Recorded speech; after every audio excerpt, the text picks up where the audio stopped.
It's Reverend Gray from Bethel. I hope you are doing well. I just wanted to check in with you. If we look around our world, things are in a bit of a mess.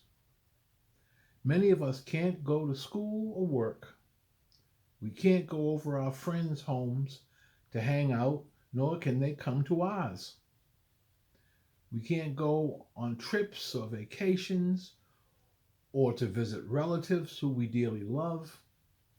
We're in the house more than we ever wanted to be. Children are getting on their parents' nerves, and parents are getting on their children's nerves too, because we're all up on each other 24/7 in some cases. Homes have become offices, and schools have become homes. We don't know what's happening or going to happen. Everything is changing and it's scary. It's scary for adults, but it's also scary for children. Scary for non Christians, but it's also scary for Christians. It's been said in the Bible that it says, fear not in some way, shape, or form 365 times. If that's true, that is one fear not for every day of the year. I think God really wants us to get the message to fear not. So he says it so many times, driving the point home and making it stick out in our minds. God knew that there would be things in our lives that we would have to deal with that would really shake us up, really bother us and make us scared. And you know what? That's okay. That's what we as human beings have to deal with.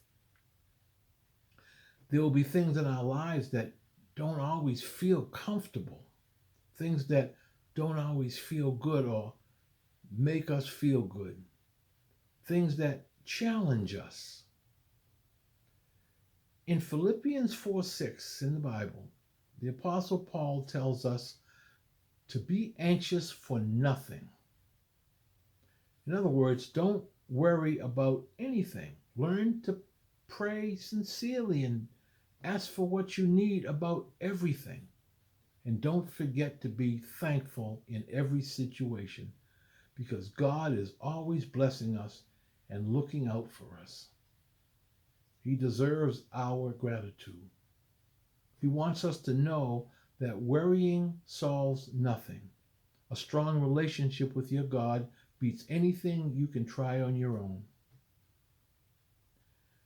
Now, we're not machines, and he knew some things would trouble us, but he wants us to replace worry with simply being concerned. You see, when we worry, we dwell on a problem, trying with all our might to solve it, even when we don't know how to solve it. Not being able to get rid of our problem frustrates us, and we get sad and can even make ourselves sick. Fear and worry are not your friends, and they want you to keep trying to solve your problems yourself, even when they overwhelm you until you break down in defeat. God warns us in Ephesians 6:10 about trying to make everything happen in our own strength when he says, finally, be strong in the Lord and in the power of his might. God wants us to use his power and his might, not ours, to tackle the problems that we have, the ones that we will face day by day.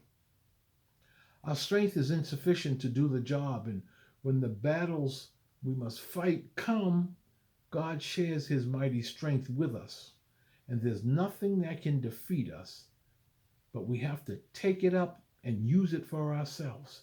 He's not going to make us do it. It's available to us.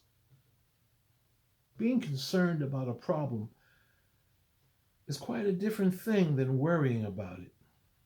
It's normal to be concerned about activities in our lives. We should be concerned about our world, our families, our neighbors, and our well-being. The difference between worry and concern is how we respond. We don't know how to solve every problem we encounter, but God does. God wants us to bring everything to Him in prayer and tell Him about what's on our minds. He wants to know all about what scares us, what makes us afraid, what makes us cry, what makes us think about things in the negative, what makes us afraid every day. God wants you to ask Him for the things you need and the things that you would like to see. There is nothing too big or too small to bring to God. He may not do everything you want Him to do, but you want it done in a certain way and He might not do that. Or you want it done in a certain time period. But He'll do what's best for you, and He'll give you a peace in the midst of all that's happening. Just ask Him for what you need. Either you're going to worry about a problem or turn it over to God and believe that He's heard you and is working on the solution, even before you see it happening with your eyes. That's the basic definition of faith. An important point to remember, if you remember nothing else, either worry will cancel out our faith or faith will cancel out our worry. You can't have it both ways. You can't worry and have faith at the same time. This COVID-19 virus is tough. It came out of nowhere and it's changed the way we live our lives.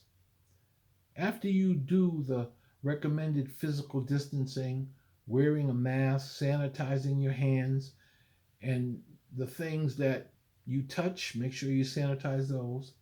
You've done all that you can humanly, reasonably do. That's when prayer comes in. God wants us to pray about everything and trust Him to do what's best for us. Even when you look and don't think it's working out the way you want it to, trust Him.